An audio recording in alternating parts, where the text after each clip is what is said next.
Assalamu alaikum students, welcome to biology class. Today I am going to discuss another biological problem. Today our topic is how plasmodium gets into the human blood. It means plasmodium कैसे human blood में दाखिल होता है. This is the second biological problem which is related to the study of malaria.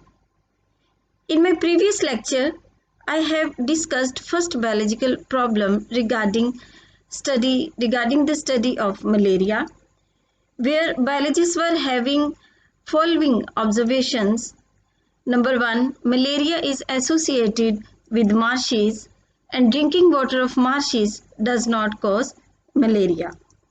Means के malaria का ताल्लुक मार्शीज के साथ था और सम वॉलंटियर्स ने मार्शिस का वाटर पिया और उन्होंने ये देखना चाहा कि क्या मार्शिस के वाटर को पीने से मलेरिया होता है, लेकिन ऐसा नहीं हुआ.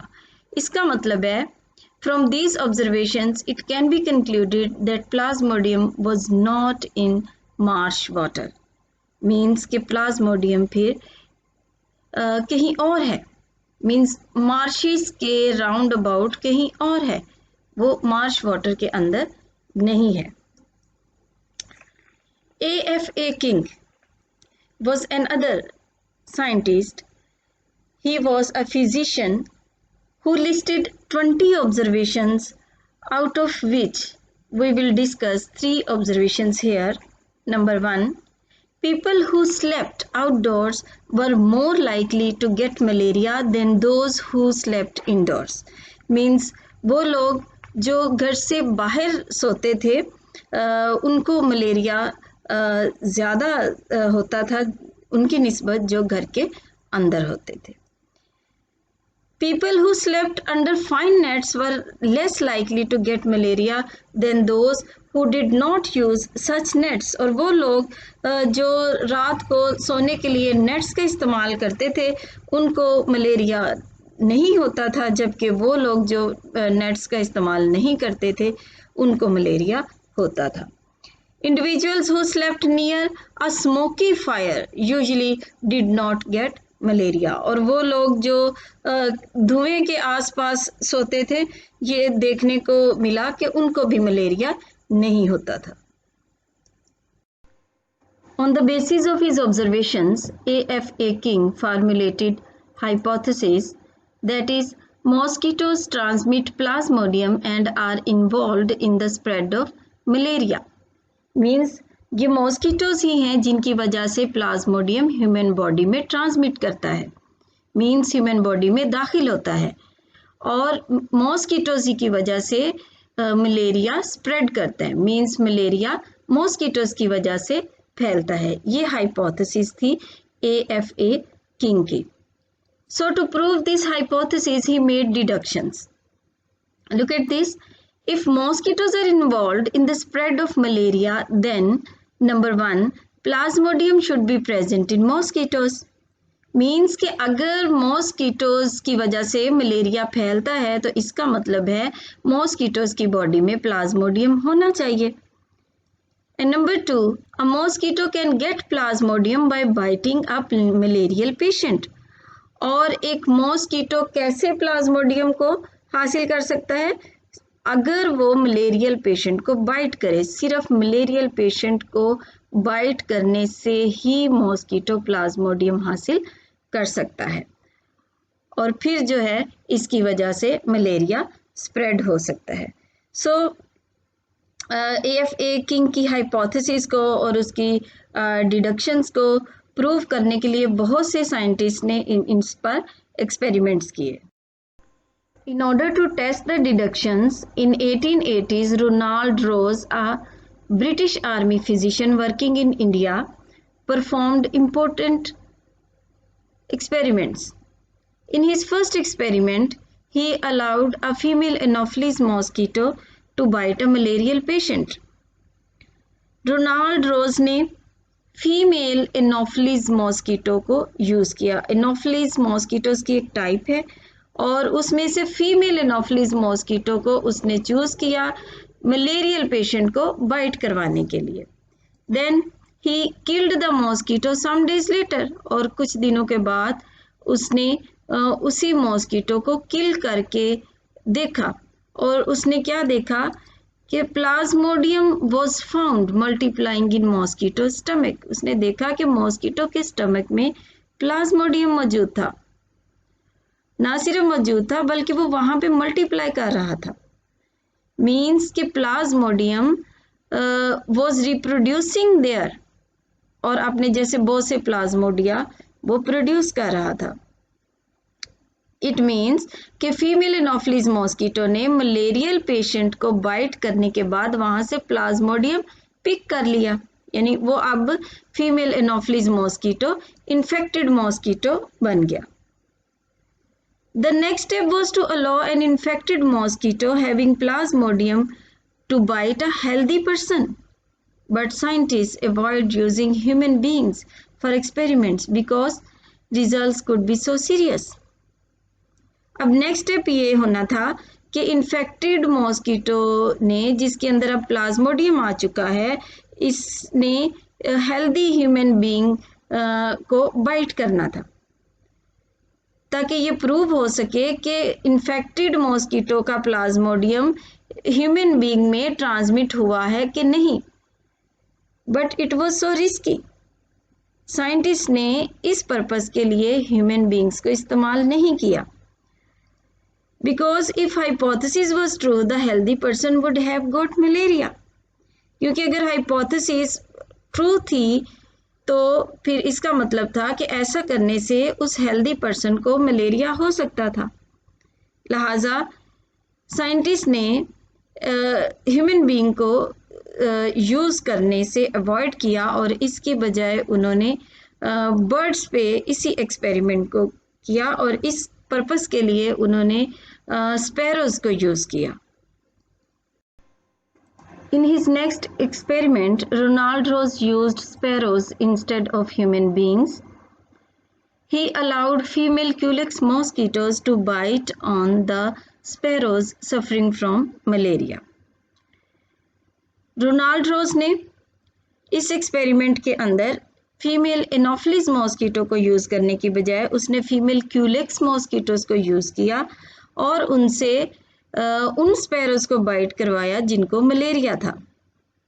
सम of the mosquitoes were killed and studied at various times, और इन मॉस्किटोज में से कुछ मॉस्किटोज को उसने मुख्तलिफ टाइम्स पे उसने उनको किल किया। Ross found that plasmodium multiplied in the wall of mosquitoes stomach and then moved into mosquitoes salivary glands, और रोज ने ये देखा कि मॉस्किटोज के स्टमक वॉल के अंदर प्लाज्मोडियम मौजूद थे, बल्कि वो वहाँ पे रिप्रोड्यूस कर रहे थे, मींस के मल्टीप्लाई कर रहे थे, और उनकी तादाद वहाँ पे बढ़ रही थी। और उसने ये भी देखा, क्योंकि उसने इनको डिफरेंट टाइम्स में किल किया था, तो उसको ये भी नज़र आया कि यही प्लाज्मोडियम मूव करके मॉस्किटो के सलाइवरी ग्लैंड्स तक पहुँच गए हैं, मींस के उसके सलाइवा तक पहुँच गए हैं। He kept some mosquitoes alive and allowed them to bite healthy sparrows. क्योंकि उसने कुछ जितने भी मॉस्किटोज थे, फीमेल क्यूलेक्स मॉस्किटोज, उनमें से कुछ मॉस्किटोज को किल किया था और बाकी उसने अलाइव रखे। वो जो अलाइव मॉस्किटोज थे उसने उनको यूज़ किया ताकि हेल्दी स्पैरोज को बाइट करवाया जा सके, और उसने ऐसा ही किया। उसने इन्फेक्टेड फीमेल क्यूलेक्स मॉस्किटोज जिनके अंदर अब प्लाज्मोडियम आ चुका था, जिन्होंने प्लाज्मोडियम रिसीव कर लिया था, इनसे अब उसने हेल्दी स्पैरोज को बाइट करवाया। अब रिजल्ट क्या था? He examined the blood of these previously healthy sparrows and he found many plasmodia in them. अब उसने इन स्पैरोज को, जो कि पहले अब हेल्दी स्पैरोज थी, जिनको इन्फेक्टेड मॉस्किटोज ने बाइट किया था, उनमें अब प्लाज्मोडियम आ चुका था। उसने एग्जामिन किया इन स्पैरोज को और उसने देखा कि उनके अंदर प्लाज्मोडिया मौजूद थे। Now look at this diagram.